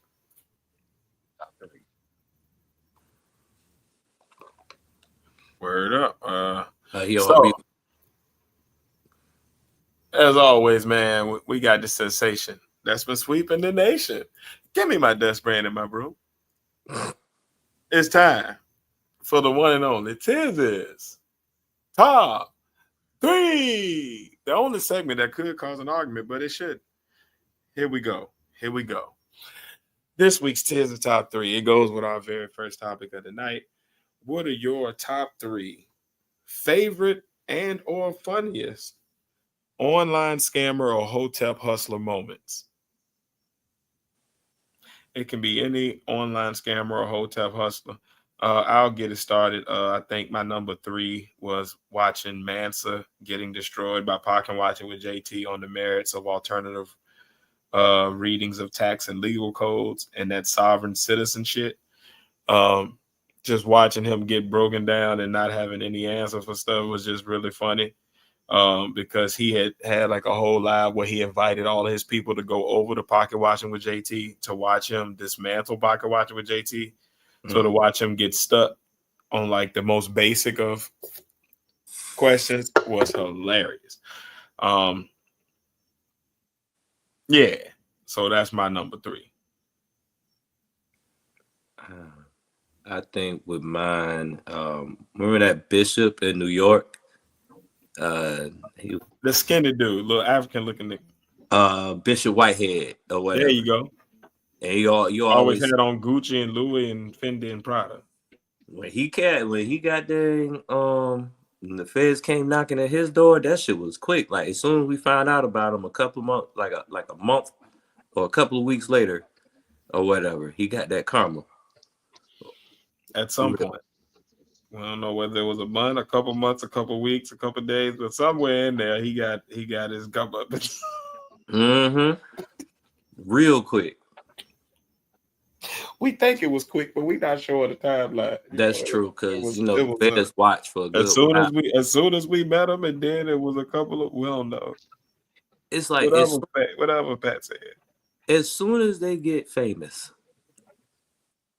it's like the goal is for them is to get famous, but not too famous. Because as soon as you get too famous, that's when the Feds start watching. Hey man, I always say, man, like it's a thing to it. Like a lot of people want to be rich and famous, and if I gotta have one, I really ain't pressed to get neither. But if I gotta have one, it gotta be the rich, because the famous, like that's when all of the you gotta now justify a whole bunch of shit that you ain't gotta justify when you just a regular everyday guy. Yeah. But now that I'm this public figure, now I got all these. No, I'm good. Yeah, I want to still be able. I want to be rich and still buy cheap shit at Walmart or whatever. When you rich and famous, that's part of the scam. That's the scam for the all the companies and all the stores that don't allow people of a certain tax bracket to come in the store. Now you have no choice but to go into the store, because that's the only safe place you can go, and you can't. And what was a white tee that you could probably get at Walmart, or a pack of white tees for like $20, it is now $60 for one white tee. And I'm being lenient by saying that. It's some stores that probably be 1,000 or whatever. So Don't go. I seen I it. don't know. I still buy the $20 pack of the 5 white tees. The Fruit of the Loom hang. Oh, of course. On Walmart. We can't go to Target and get them no more. So, but there is DoorDash, so I guess they could DoorDash the white tees. I DoorDash some white tees one time. Yeah, I think a lot of celebrities just be DoorDash and shit. That's what I would do. And I would have like somebody else's name and like information in the DoorDash, but it'd be my crib. So when they pull up, they don't really know who it is. Because I feel like I've delivered to some famous people before when I was door dashing in Atlanta, but they just wasn't under their name. But you can kind of tell, like, oh, I seen that that was on a reel. Okay, I know about that. Okay, I got you. This nigga got an Acura Legends. Wait a minute. Yeah, so I feel like it's a thing where like I think they just order in a lot or have people go get their shit. Like they might have like an assistant go to the store and pick up what they need. But you got the ones that go out in the middle of the night too. That's also the best time to do it. You go out like 2-3 in the morning with a mask on, one of them little surgical masks or whatever, and you get to it. But yeah, that was one of mine would be when Umar had people donating and had them old ladies come paint their building. The paint party. You ain't like the paint party? No, it was hilarious. When they made that mustard yellow. Hilarious. I ain't never seen you gonna pay me to come paint. I wish I would pay you to come work. Who the hell be paying for work and not paying to like have work done, but paying to like, hey, let me pay you so I can come work? Man, you don't get the fuck out of my face. I'll punch the shit out. Get the hell out of that shit. Talking about, hey, come pay me to work. Nigga, what? Nigga, who? I wish I would. That is the weirdest thing I've ever heard. I think that might be up there. That definitely up there. With like, why would you? And people was there. Like the fact that people showed up was what threw me. You always be like, ain't nobody coming. Oh, these niggas. This nigga had a group of people do it. Like they came up and was mixing Fabuloso and bleach and just about to kill everybody in the gym and breathing in that mold from Lake Shittitonka. It was a whole thing. It was a whole thing. Oh yeah, that's a good one, Face. I'd say my second one was when the Tulsa Real Estate Fund first started getting exposed by like all the bloggers and former associates of Jay Morrison.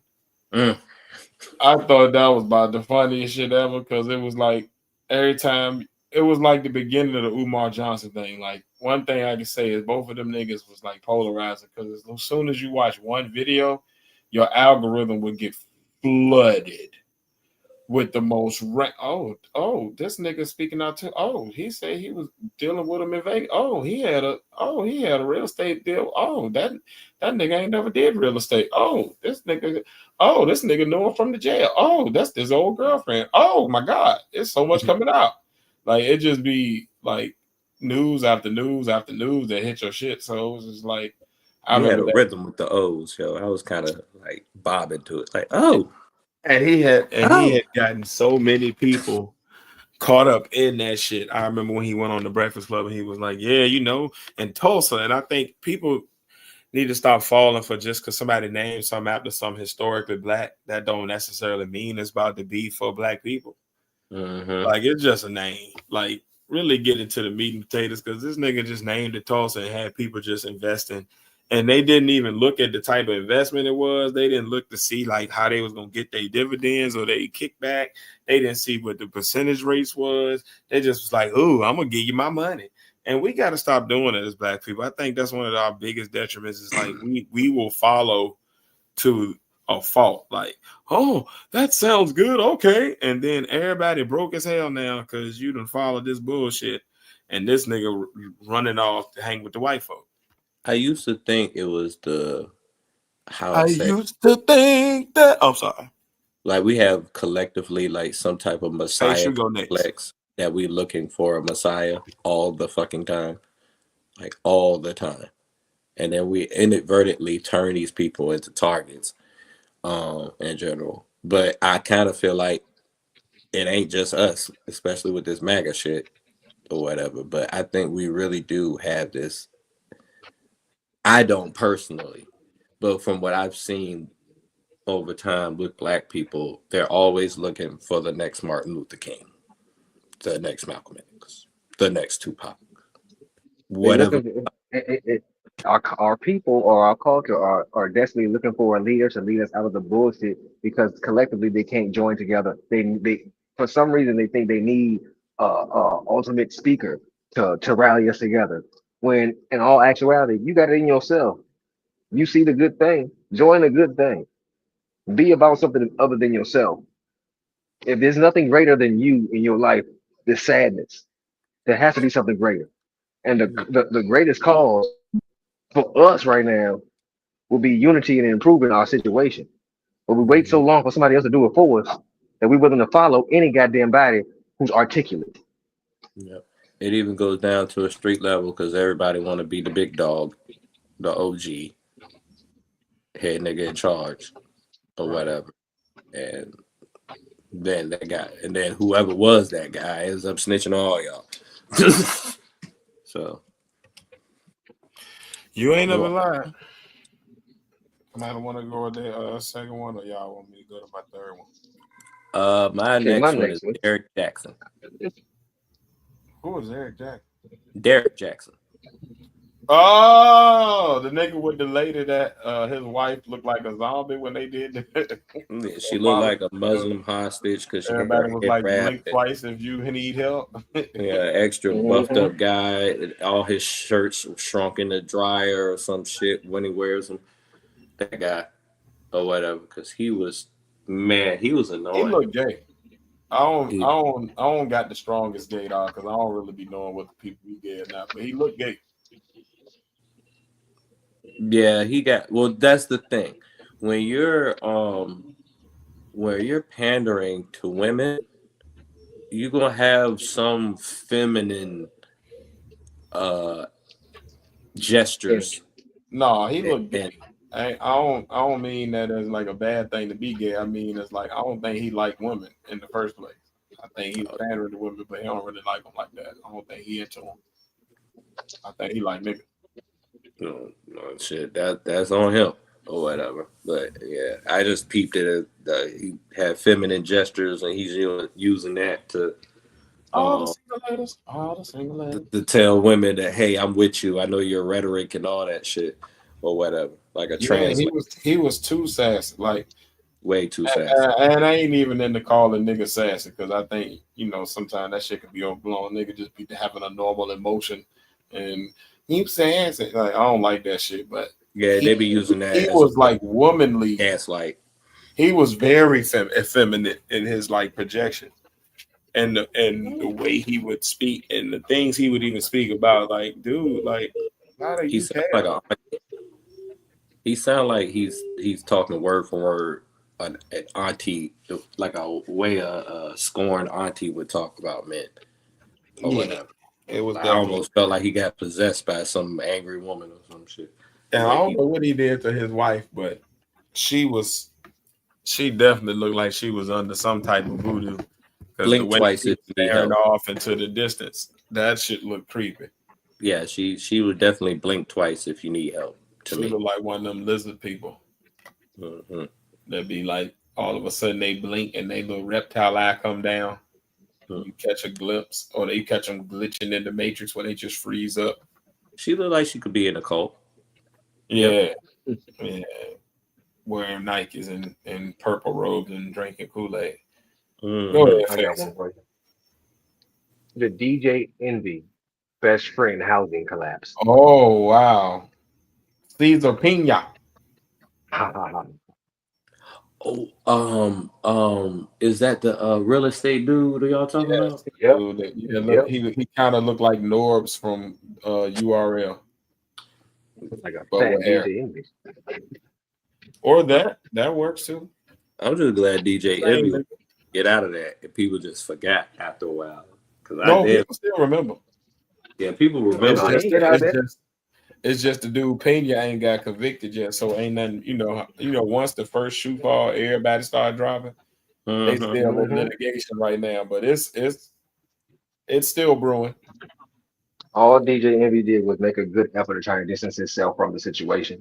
He came out, he talked about it, so he wasn't trying to hide something like. If he was, he did a good job of it, but he gave the persona of I'm trying to be out there on Front Street. I didn't know this. So he gave his side to not try to hide nothing so wouldn't be drawn into the litigation, I believe. But you never know, he could still be because you did use your platform to try to promote this person that you said you knew.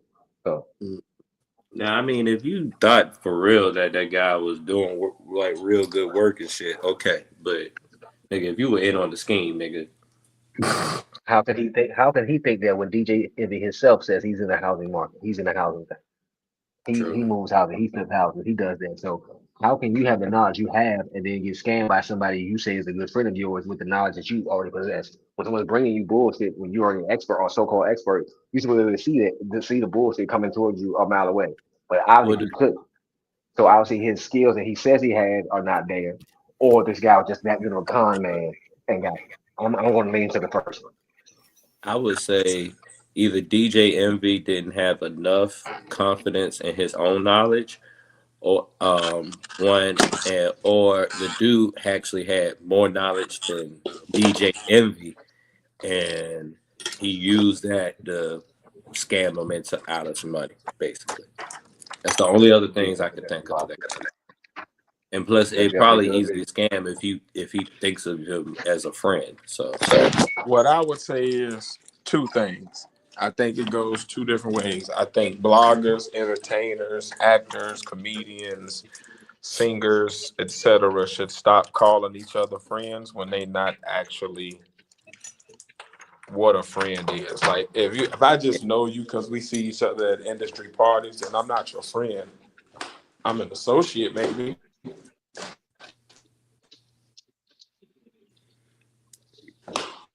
probably right? But like we're not at the barbecue together hanging out on Saturdays. We ain't meeting up at the Y on Wednesdays to hoop and shit. Like we're not that. We don't call each other and tell each other intimate details about our relationships and ask for advice and life advice on how to parent our kid. Like we just see each other out, hang out. We might happen to both know the same people, so we end up in an investment group together. But we ain't cool like that. So first of all, the friend title is the problem. Like hmm we're acting like these people are on friend level and treat them as such without them having the credentials to actually be a friend, right? hmm You then move to, well, if this not my friend, why am I promoting this nigga? So now you get to the obligation that a blogger, a radio host, a TV host, a person that is a showrunner of some kind. Like, what is their obligation to bring on credible people to vet those sources and then to actually be either putting a disclaimer out where you separate yourself from them people from the jump, or you, on the post side of things, be like, hey, anything they said or whatever, we don't necessarily agree with it. This is just entertainment. But I think the problem is a lot of these sources are like acting like they agree with the shit. They rolling with it. Yeah, we support them. We think this is right. This is great. And then when these people come out to be scammers or they get in trouble for the bullshit, then it's like, well, you was with them. Well, I wasn't really. But all the evidence say, yeah, you was. Because look at this video right here. And remember when you said this? And remember when he was there and you didn't ask him about? Like, it's all there. So I think, yeah. It's stop calling people your friends and then stop bringing people on your shows if you're not comfortable with having the conversation around the rhetoric and the energy that they bring with them. I think they use the word friend to market most of the time, so people would trust whatever the hell he's saying. They saying for real, That's for the real. problem right there. We're marketing friendship. That's stupid as hell. Either you my friend or you not. I ain't got time to market that shit because when it comes down to it, say shit goes super left, right? Are you friend? I need my friend to be down. I need my friend to like have my back to the umpteenth degree. Like, hey, we about to go through this. It might be fucked up like shit, and you still got my back. That's a friend. I ain't got time for no I'm gonna give you, I'm gonna give the does best the depiction of a friend I've transaction ever work seen. out or what's in it for me or talk to my agent. No, nigga, this shit is real right now. I need to talk to you, nigga. The best Help depiction of a me, friend outside of this nigga. circle I've ever seen came from a movie called The Town. The best depiction of friends I've ever seen.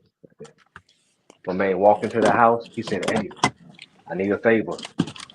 You can't ask me what we're gonna do. Can't ask me where we're gonna go. Or we're gonna hurt some people."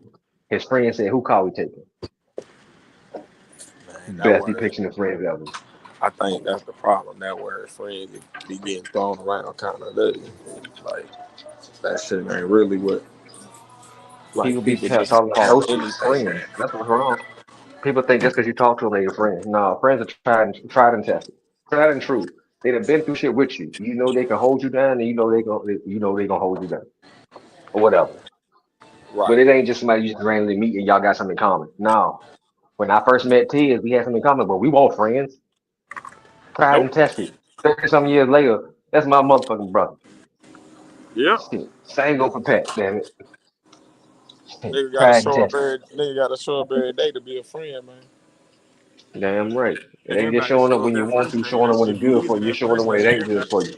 Showing up when it's fucked up for you. That's when you a friend. Showing up when you ain't got shit and you know that man needs shit and you still gonna try to go there and be there for that person. That's a friend. 100%. That first day, everybody playing football, everybody like each other. That next day, after a nigga done tackled you too hard and you done got in an argument about a call or two, you see who really Mm-hmm. friends and who like, oh yeah, that nigga can't come play with us no more. Exactly. So like, yeah, that friend thing, man, I think that got a lot to do with it. And like again, like I think it's just discretion. Like people be so thirsty for a click, they don't think about like, okay, after this click, how do I get looked at by being associated with this? Can I hold on one second? Hold on one.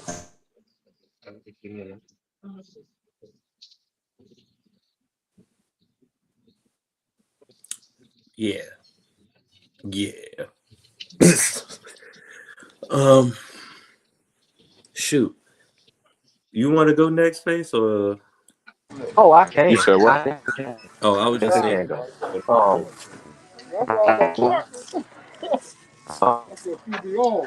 I agree with it, but I feel like the biggest scam ever is painting Jesus black.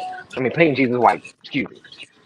Biggest scam ever. Huh. You right. I didn't see that as far as online scammers and hotel hustlers, but okay, go ahead, explain. That should be online. That should still be portrayed, even though it started Man, somewhere else. shut up. Right now, in our right now in our technological age, it's being portrayed through online and internet. That shit's going further and further and further. For all Let's that, a stop the nigga could lie. have said car insurance. Shit. It's mixed in with MAGA too. Oh shit, nigga, shit. Y'all funny. The thought process that y'all have when it comes to these topics be throwing me off every week. You went robotic. I said, I got you. Shit. Man, y'all crazy as hell. Uh, Is it my go or is it Pat go? it's mine. It's mine. All right, for sure. My next one is a current one. Y'all might seen her around, but one day she went on Paul Pierce's podcast. I think it was a podcast. Yeah, podcast. And her name is Dr. Cheyenne Bryant. Okay. Oh, when he was like, I know you. I know the Mm, nigga. mm-hmm. Mm-hmm. Oh man, when the jump off get called out for being the jump machine. Oh, I got a story to go with that. So when you finish, I got you. Yeah, I mean, I will go around the bed. The gist of it, pretty much. It was the part where they both realized that they're both around, lived in the same hoods or whatever. Wait, and then oh my god, just go ahead, Tiz.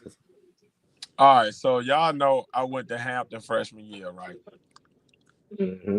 And this gonna all tie in when I give you the story. It's gonna make complete sense. This is one of them moments that was exactly like the Joy Bryan moment on Paul Pierce show. So I went to Hampton freshman year, but I also went to ODU with y'all. So I know people from both places. So y'all all know GP, right? When I say GP from y'all know who I'm talking about, right? Who? GP. Most definitely, Jesus Oh Pieces. yeah. I know Jesus Pieces. Yeah, one of the boys. You already know. Oh So yeah, the originals. all right, so he had a little joint at HU back during the days when back when Theon was messing with Liwana, and I think it might have been GP and Mel lived together. They were roommates. If you remember that time framing. So anyway, the joint he was fucking with at Hampton, because I was fucking with people at Hampton still, I knew about stuff like that. Like those words would get back to me because when I'm talking to the little girls that I'm fucking with, they be like, "Oh, you know some people that da da da, cause you over there, you know so and so. Oh yeah, that's my homie. Oh yeah, that's my homie. Oh, that's my home girl. Oh yeah." So I would get all the little information on the people back at ODU that's fucking with people that had, and he was one of them. All right, cool beans, ain't no big thing. They, normal college shit. Talk to the little John at the other college. We cool. Everybody chill. Well, fast forward, I become a teacher. Every year the teachers go on these little conferences and shit for professional development, but it's basically to get to know each other and kind of like break them social boundaries before you get to the school year when you actually kind of got to be cool with folk, right?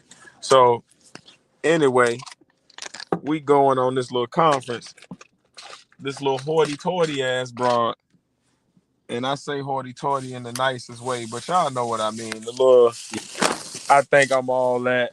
I'm trying to put on Yep. airs like I'm this and I'm that, right? Yep. All right, so this the Giselle Bryan moment. So she talking all this shit to everybody on the little bus or whatever, and we going around introducing ourselves, saying whatever, and she say her name, and her name sound familiar, and I'm like, huh, you happen to know GP? And she was like, who? And her face started turning red. Mind you, Mhm. she's not like light skinned. Breaking up. She's like a brown. But when she threw the You kept breaking up. name out, I was like, oh, He realized, shit, you talking is out of here now because I know that you was just the little jump off that was thirsty for dick when we was all sophomores, juniors in college. That's my Giselle Bryant moment. I was Paul Pierce. And I want to say at the same time, just like Paul Pierce was drunk as hell when he did it, I want to say I was pissed and drunk too. Shit, that's when all the inhibitions go away and you ain't gonna be that on pomp and circumstance or whatever. But Pat, you know me, I was going to say that regardless. true. That was coming out. Once I recognized who that was, that's this bitch. I know exactly who that is. Oh. And you out here just running the numbers up on how you talking to people. Oh, yeah, you know. Okay, I got you, bougie. I remember when you was tooting it for my homeboy. I remember the stories. It's that one, and I think my honorable mention was goddamn the tonight's conversation, but I ain't feel like that was too much of a big thing for real, because they're still going. They're still going, and they got some more arrogant people with money saying, "Hey, y'all ain't good enough up there." Right. That's all that shit is. Hey, I got this expensive shit on, and I'm better than you. That's all that shit is, yo. 100. To all those who like expensive materialistic things, please remember that fire and floods are real. I don't put Yes. too much shit into That materialistic fire and things what? because I realize Flood. floods are real. Oh, Fire and okay. floods are real, nigga. Everything materialistic can go away in a heartbeat. Let your house catch on fire, it's gone. Let a flood come, it's gone. Put more effort and more conscious into those around you instead of things you put on you. Because that shit is around you, the people around you will stay a lot longer than the stuff you put on you. Man, the realness of that sentence, boy, hit hard as hell. I know we a couple of weeks late, but y'all remember when they had them floods a few weeks ago in Texas and they showed them houses running down the river? That Yeah. shit was crazy. And before that, the fires in California. So we Right. got Boy, two that shit current. crazy. I've been on this material non-material shit since Katrina. Like when I witnessed that shit happen and how everything you built up can be gone and you can't do nothing about it. Like fuck materials, it's about people. So I try to double down on those I love and put more into them instead of the shit I put on my back or on my feet and shit like that. Like that's just me. I feel you on that shit. It is man. When he started asking them questions on Paul Pierce, and she just started to like, you just start seeing everything break or whatever. She was saying shit that is just like, what? Like, what the hell? Really? That doesn't sound ladylike. What you got going on? Or whatever. Like, You know what happened? The curtain came down. mm-hmm. And that's exactly what happened on my number three. It is during the height of the Umar Johnson craze when people was first getting on to him, and it's called the SETI rant. If you know Sarah Suden SETI, he was a little hotep nigga back around when Umar first started, and Umar and him was beefing, and Umar went crazy. It's the infamous rant when Umar got on the little Philadelphia Philly Scully, and he be talking about I'm King Kong consciousness and beating on his chest and yelling and shit. But during that rant, it was the moment when the curtain first fell down and we saw the wizard behind the curtain. And No. this nigga ain't Oz. This nigga just an old white man. Like when that nigga made the fake phone call, like he was calling some goons and was like, "No, I got this. I got this." And then the phone started ringing while he was supposed to be on the phone call. Oh, that was terrible. Oh man, that is a whole He said meme he in got it. itself. It's people that's never actually heard of Umar Johnson that know that meme and don't know where that comes from. But it's just that was the moment, man, where people was just like, you could see it, like you could see, oh yeah, this nigga tripping. That was the first moment where you saw like the chinks in the armor, like, oh, this nigga fraud. Very But much. yeah, that's my number one. And I got an honorable mention, but I'll let y'all get y'all number ones off too. I Pause. got my three. Okay.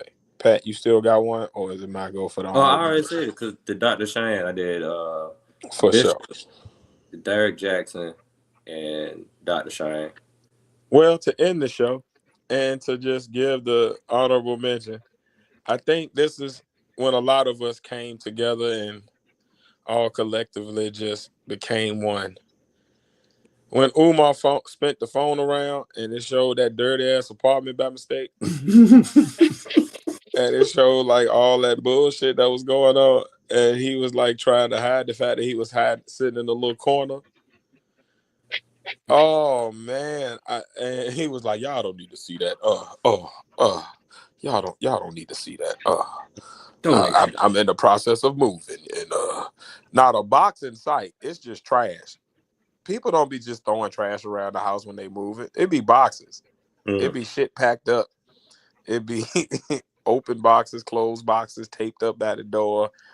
It don't be no just random cans and items just strewn about.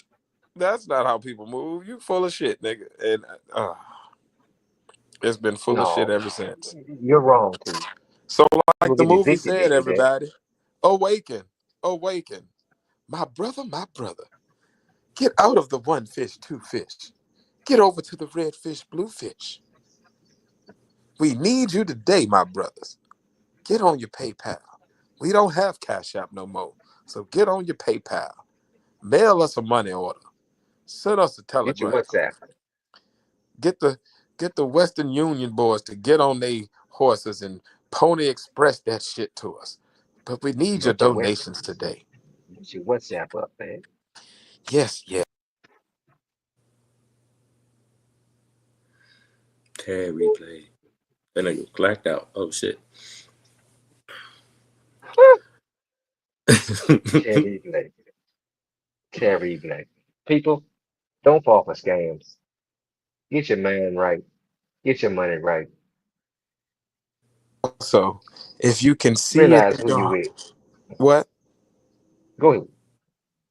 If you We were can still in see the it in space. your heart to go past that, you know, go ahead and share this with somebody who may like the information. You see the Cash App at the bottom. Partner Tiers 1. Support the black youth that we are trying to support. Us three old niggas. Partner is one. Support Partner is us. one. We need your help. We need to get some cookies crushed and some peanut butter fudge. I don't got no other flavor. I can't do it no more. All right. Yeah, look, man. Support if you want to holler this next week, man. Love y'all for showing up this week. We about this thing, man. Face if they want to support, but they want something back in return for their support. How they do that shit? ArtTradeClothing.com, ArtTradeClothing.com. It's spelled ARTRE clothing. Nah, I ain't gonna spell it.com. If you can't find it, He go to any won't let us Googleable spell thing. it, my brothers. You can He is Google trying to Partners Closet or oppress you can our Google Art Take spelling. Clothing. Either way, it's gonna come up. When you go there, you get a discount of 20 to 25% just by going to the page. You get something.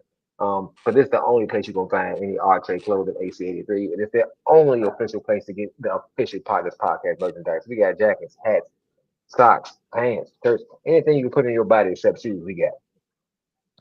Peace and Pan Africanism. Peace and Pan Africanism.